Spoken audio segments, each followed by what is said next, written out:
Então eu coloquei aí pra gente um gráficozinho que eu achei muito ilustrativo, muito importante para a gente saber bem identificar que tipo de calor ocorre em cada transformação, tá? Aí eu tenho um gelo que está uma temperatura de menos 20 graus Celsius e ele vai virar vapor d'água a 120 graus Celsius, tá? Então, aí eu tenho dois tipos de transformação.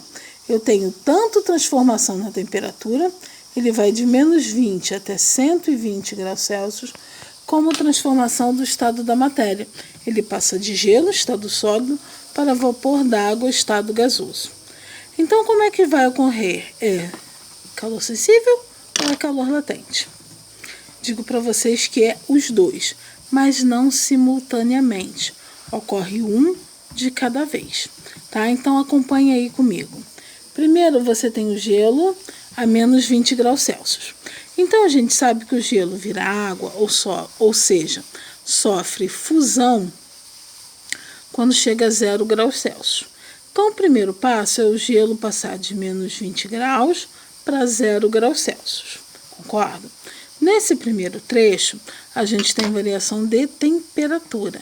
Então, o calor é sensível. É a primeira setinha vermelha aí do nosso esquema. Tá legal? Agora eu tenho gelo a 0 graus Celsius. Então, o que vai acontecer?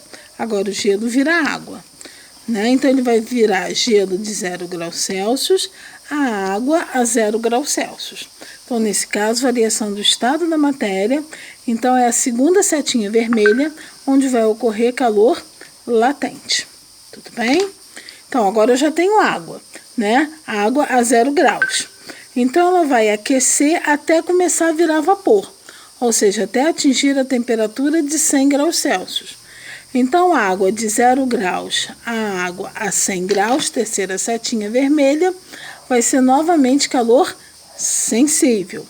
Cheguei em água a 100 graus. Quando a água chega a 100 graus Celsius, ela não sobe mais de temperatura, ela muda de estado da matéria, né? Ela vai evaporar, vai virar de água para vapor d'água. Então, a nossa quarta setinha, calor latente, mudança de estado da matéria.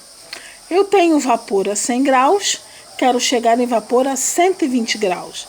Então, novamente, agora muda somente a temperatura, última setinha vermelha, calor sensível. Tá bom? Então, quando tem essas mudanças grandes, a gente tem os dois tipos de calor, mas nunca ao mesmo tempo. Ocorre um de cada vez. Tá legal, gente? Então, olha só aí o exemplo agora de calor latente. Qual a quantidade de calor necessária para que um bloco de 600 quilos de gelo a 0 graus Celsius se transforme em água nessa mesma temperatura? Considere que o calor latente de fusão do gelo é 80 calorias por grama. Então, novamente, o primeiro passo que a gente tem que transformar aí é de quilos para gramas.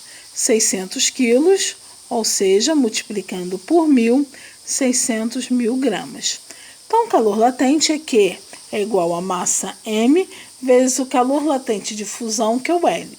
600 mil vezes 80, 48 milhões de calorias ou 48 mil quilocalorias. Tudo bem, gente? Tudo bem, gente, até aqui, tá? Mais importante é a gente saber distinguir quando é calor sensível e quando é calor latente, para poder usar a fórmula certinha. Bom, vamos para o próximo slide aí, que é o último tópico sobre calorimetria.